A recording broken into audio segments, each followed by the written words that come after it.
அனைவருக்கும் வணக்கம். பிராணா rehab YouTube channel வழியாக மீண்டும் உங்களை சந்திப்பதில் மகிழ்ச்சி. லாஸ்ட் வீடியோவில் ஞாபகத்திறன்னா என்ன, அதில் டைப்ஸ் என்ன, ஞாபகத்திறன்றது நமக்கு எவ்வளோ முக்கியம் அப்படின்றத பற்றி டீட்டெயிலாக சொல்லியிருந்தேன். இந்த வீடியோவில் உங்களுக்கு ஞாபக சக்தியை இம்ப்ரூவ் பண்ணுறதுக்கு சில டெக்னிக் சொல்லித்தரப்போகிறோம். அதுக்காக பிராணா ரீஹாப்லேருந்து ஃபிசியோதெரபிஸ்ட் பூவரசன் வந்திருக்காங்க. வாங்க எக்ஸசைஸ்குள்ளே போகலாம். ஸோ மெமரி ட்ரைனிங்கில் ஃபஸ்ட்டு வந்து சூப்பர் பிரெயின் யோகா, அதாவது நம்ம தமிழில் சொல்கிறது தோப்புக்கரணம். ஸோ அதுக்கு கால்களை நம்ம 2 ஷோல்டருக்கு நேராக வச்சுக்கோங்க. ஸோ வச்சுட்டு ஸோ 2 கைகளும் கிராஸாக காதை பிடிச்சிட்டு ஸோ உட்காந்து 10 டைம்ஸ் பண்ணணும். ஸோ இதை மாதிரி பண்ணும்போது நம்மளோட right and left hemisphere, so அது வலது மூலையும் இடது மூலையும் சைமல்டேனியஸாக ஸ்டிமுலேட் பண்ணும். செகண்ட் எக்ஸசைஸ் கிராஸ் கால் எக்ஸசைஸ். ஸோ அதுக்கு ஸோ 2 கால்களும் அகட்டி வச்சுக்கோங்க, அதாவது நம்மளோட ஷோல்டர் அளவுக்கு. ஸோ அகட்டி வச்சுட்டு ஸோ ஆப்போசிட் கை ஆப்போசிட் காலை டச் பண்ணணும். ஸோ இந்த மாதிரி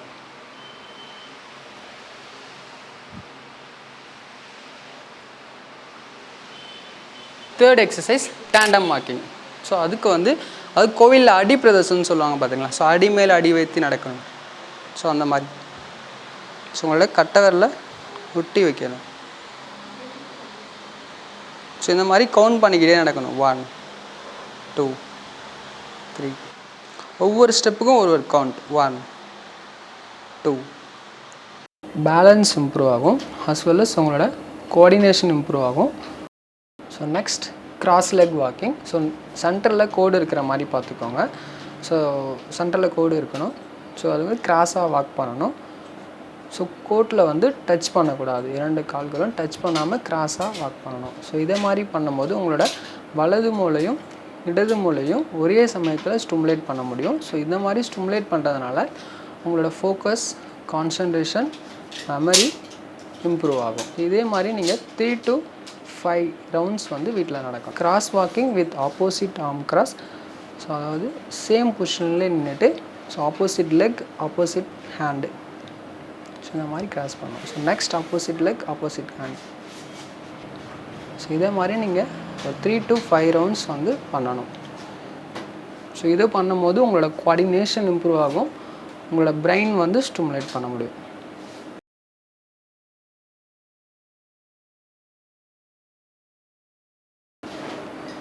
so next infinity walk.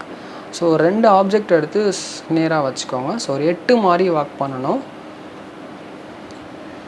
So இதே மாதிரி ஒரு 8 கம்ப்ளீட் பண்ணுற மாதிரி வாக் பண்ணணும். ஸோ இந்த மாதிரி வாக் பண்ணும்போது உங்களோட பேலன்ஸ் இம்ப்ரூவ் பண்ண முடியும், அஸ் வெல் அஸ் உங்களோட கோஆர்டினேஷனும் இம்ப்ரூவ் பண்ண முடியும். ஸோ இதனால் உங்களோட பிரெயின் மெமரி பவர் இன்க்ரீஸ் ஆகும். ஸோ ஒரு 3 to 5 டைம்ஸ் பண்ணுங்கள். ஸோ மேக்ஸிமம் அந்த 2 ஆப்ஜெக்ட் டிஸ்டன்ஸாக வச்சுக்கோங்க. ஸோ அப்போ தான் உங்களோட இந்த தலை சுற்றல்லாம் வராது. ஸோ நெக்ஸ்ட் ஹக்கினி முத்ரா யோகாவில். ஸோ அதுக்கு உங்களோட ஃபிங்கர் டிப் மட்டும் டச் பண்ணியிருக்கணும். ஸோ டச் பண்ணிவிட்டு ஸோ நல்லா ப்ரெஸ் பண்ணணும். 5 செகண்ட்ஸ்க்கு வரையும் நல்லா ப்ரெஸ் பண்ணிவிட்டு தென் ரிலாக்ஸ் பண்ணிக்கணும். ஸோ திரும்ப நல்லா ப்ரெஸ் பண்ணணும், தென் ரிலாக்ஸ் பண்ணிக்கணும். ஸோ இதை கண்களை மூடிய நிலையிலும் பண்ணணும், கண்களை திறந்துட்டுமே பண்ணலாம். ஸோ இந்த மாதிரி ப்ரெஸ் பண்ணி ரிலாக்ஸ் பண்ணணும். ஸோ இதை மாதிரி ஒரு 10 to 15 டைம்ஸ் பண்ணணும். So next finger rotations.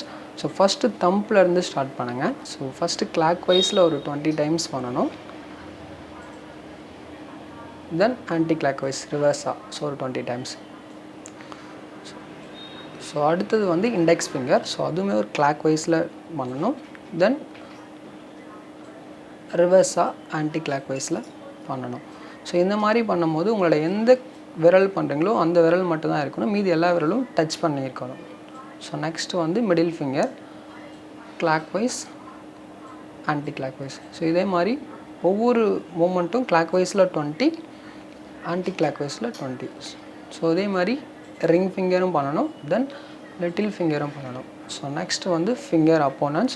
So அதாவது உங்களோட தம்ப் உங்களோட உங்களோட ஃபிங்கர்ஸ் டிப்பையும் டச் பண்ணணும். ஸோ ஃபஸ்ட்டு இண்டெக்ஸ் ஃபிங்கர்லேருந்து ஸ்டார்ட் பண்ணுங்கள், தென் தம்ப் ப்ரெஸ். ஸோ உங்களோட கட்டை விரலை வச்சு உங்களோட எல்லா விரல்களையும் டேப் பண்ணி விடணும்.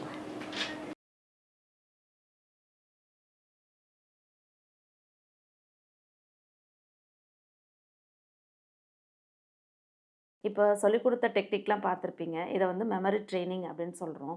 ஸோ மெமரி நல்லா இருக்கணும் அப்படின்னா, நீங்க இந்த டிப்ஸ் எல்லாம் ஃபாலோ பண்ணணும். இந்த டிப்ஸ் எல்லாம் ஃபாலோ பண்ணும்போது, சில பேஷண்ட்ஸ் வந்து டிப்ரஸ்டா இருப்பாங்க. தனக்கு மெமரி லாஸ் இருக்குன்னு நெனச்சிட்டு இருப்பாங்க. அவங்களுக்கு கூட அந்த மெமரிய ஸ்ட்ரென்தன் பண்ணலாம். சில பேர் பார்த்தீங்கன்னா, மைல்டு காக்னிட்டிவ் இம்பேர்மெண்ட்ல இருந்து டிமென்ஷியா கேட்டகரிக்குள்ள போகாம தடுக்கிறதுக்கும் இந்த மெமரி ட்ரெய்னிங் ரொம்ப யூஸ்ஃபுல்லா இருக்கும். மெமரிய நல்லா ஸ்ட்ரென்தன் பண்ணோம்னா, நம்ம லைஃப்ல எத வேணாலும் சாதிக்கலாம் அப்படின்றத ஞாபகம் வச்சுக்கோங்க. ஸோ இப்போ சொல்லிக் கொடுத்த எக்ஸர்சைஸை நல்லா ஃபாலோ பண்ணுங்கள். மெமரியை ஸ்ட்ரென்தன் பண்ணி லைஃப்பை ஹாப்பியாக லீட் பண்ணுங்கள். நன்றி, வணக்கம்.